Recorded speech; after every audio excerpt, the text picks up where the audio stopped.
Have you ever dreamed of renovating your own home? All while still working your regular 9 to 5? And the best part, my wife and I were planning our entire wedding, this whole renovation. See, I got engaged the week before I started tearing our future house apart. This isn't just a DIY passion project. This is gonna be our first home together. The place will grow our family, share lots of laughter, build our life, and make a million memories.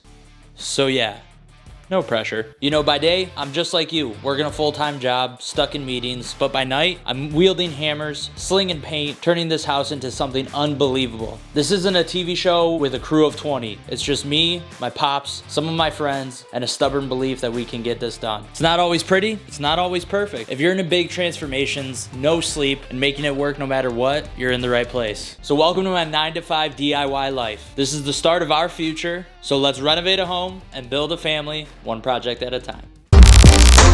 Welcome back to episode 9 of this renovation series. We are in the 7th week of renovating our house, and it's a big day, massive day really, because the approval we care about the most is finally gonna either be given to us or not given to us, and we'll find out. So the big reveal has finally happened to Blue. Hey, don't go in there. It's still a construction zone. Blue, come. Man, he's a rebel.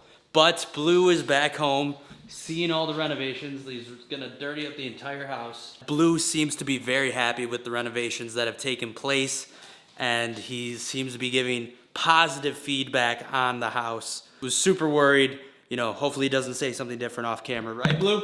Being able to get Blue back in the house was awesome. I've had him since he was 8 weeks old. The best dog in the entire world. It always sucks being away from him. I had to be away from him for a long time because of work and traveling. I've been doing it again with the house renovation. I also stung, but it was necessary for his safety. He never said anything bad off camera too. He was just very happy with how the house ended up turning out. It has been quite a few days. Not a whole lot has happened at the house, but we did get something that we've been missing for so long that I'm so excited for.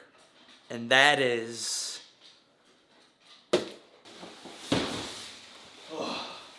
this here mattress. Yo, holy cow.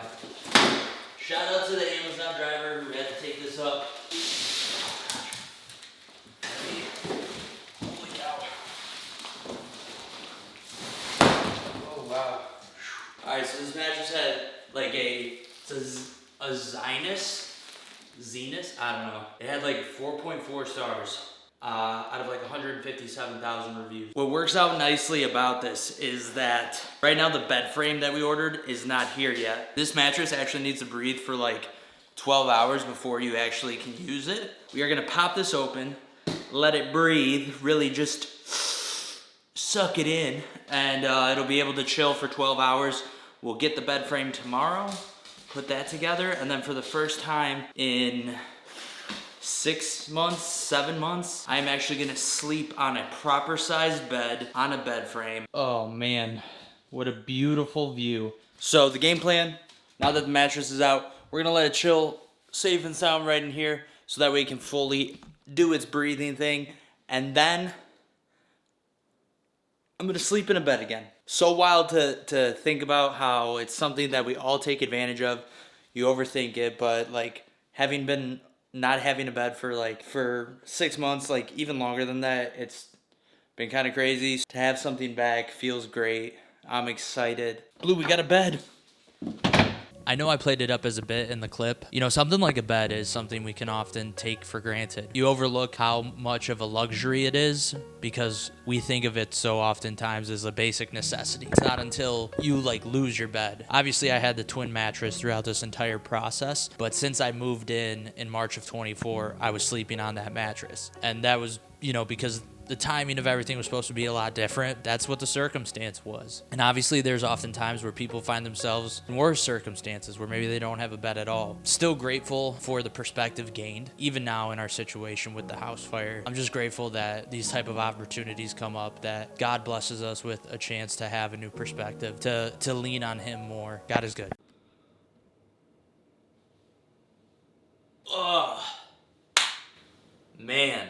I was gonna record me putting this bed frame together, but it's kind of a basic thing from Amazon. I've done it before with old bed frames, so I figured I'm not gonna record it. But so much time has passed since that last clip, actually. Clearly I have sheets and bed frame, and so it's been really nice to sleep on a bed again. Really have been enjoying this mattress, so shout out to the Zenus mattress. Let's talk about the house. Yeah, after we got the bed in, I had a very big drop off in terms of productivity with content creation. I just got into a mindset of wanting to get things done. You know, once the floor was in and everything's kind of painted, you're like, man, we're almost there. Like, I just want to push. I just want to focus on what the task is at hand. And a lot of the things that I accomplished over the 2 weeks I didn't really record were all more smaller things that I didn't feel were that incredible to kind of document. Changing lights, changing out fans, but I do have that as a short on the channel. So navigate around, find that short. You can see how we installed some brand new fans in the house. Let's take a look at everything we got done. I haven't been recording a lot for you guys, and the reason why I haven't been is because we have a lot of projects going on, and I'm at the point where even though it's only been like 2 months, I just want this to be done. You know, like this is my kitchen right now. Got ladders everywhere, no food anywhere, the fridge is empty, so it's just been kind of hectic and stressful. Because of that, I've been head down trying to get a lot of this done. You know, Pops is helping me too. He's not the most camera savvy guy, and I'm not gonna tell him to not do something just so I can record it. First things up, we have the new piece of drywall in, we have our primer on, we have the paint, we painted the entire ceiling, well, Dad did, and we have these ready to go for some pendant lights, and these are the pendant lights I picked up from Home Depot. Be really nice. It's gonna help get more light in because these are the main 4 lights in the space except for the dining room light here, which is abysmal. Blue, say hi.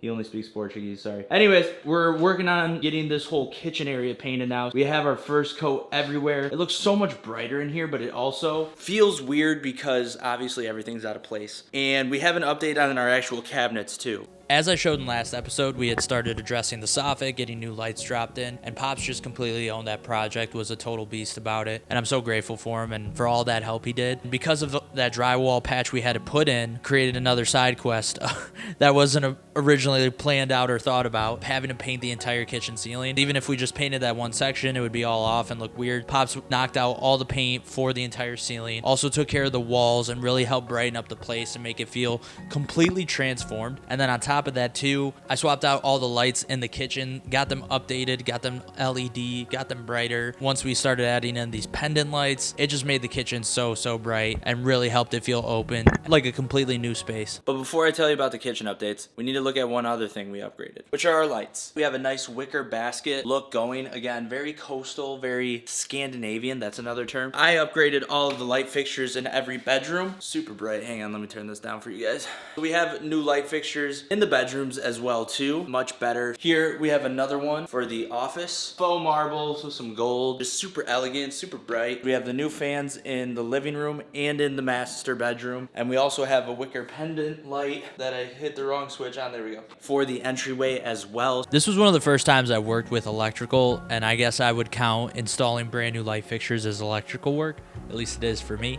And so this was the first time I really owned that. Last time Pops did, but he helped me, taught me how to do it, and I was able to do it for all the fixtures that I just showed you in the house. So it was really cool, it was really fun, it was really different. A little bit of a skill added to me. We also dropped in some new lights in the living room, so we had a total of 4 lights plus our fan. In my first house, we had an electrical question, so we brought in one of my dad's good friends and he helped us, wired stuff in, and he taught us about it. The next thing that was addressed is our trim. So I've made all my cuts for the living room, dining room, the entryway right here. We're doing the two-tone because with the white is a good contrast with the brown, and the white helps the floor pop, helps the walls pop because this is ice sculpture blue, and sometimes you can't really tell with certain light. I'm very happy with how all my cuts turned out. Today, Thomas is gonna come over to help me secure all of these in both the living room, hallway, entryway, but also the bedrooms. So Thomas did all the trim in the bedrooms here. Ignore my laundry. Thomas is really good with the coping saw. He used to do finished carpentry, so he's way more experienced with this sort of stuff than I am, so it's been awesome to have his help. So we have every piece cut for the bedroom, for the living room, for the entryway, throughout the whole upstairs. So now we just need to secure that. So that is something we're gonna be doing.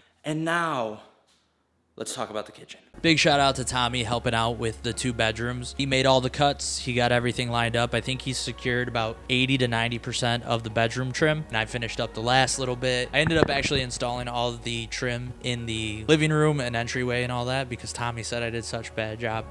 I think he was being a little dramatic. Got that done, and then the boring work of filling all the nail holes, painting everything. Trim is not the hot work that people like to see on these type of transformations, so that's kind of why I didn't record it. Comment down below, should I have recorded all of the trim work for painting and cutting and all that fun stuff? Because I thought it'd be boring, but maybe I was wrong. Let me know. Don't hate me, but I'm going to leave you on a cliffhanger right here. I know I promised you updates on the kitchen. They are coming, but they're going to have to be in the next episode. When I hit this point in the renovation, I was like, I need to record. I need to be better. So I have a lot more footage coming up when I talk about the kitchens. Bit of a shorter episode this week, but I promise it'll be worth it. There's going to be a lot of stuff going on in the next episode. It'll be good. You'll enjoy it. You'll love it. I promise. Bear with me. Still drop that like on this video and leave a comment down below. Subscribe to the channel if you haven't already. Turn on the post notifications. Send the video to a friend. You know the drill. Full playlist is going to be here. Subscribe button's going to be here, or vice versa, so you can get caught up on the series. But most importantly, don't forget to have a great day or night. Don't forget to keep God number one. God bless.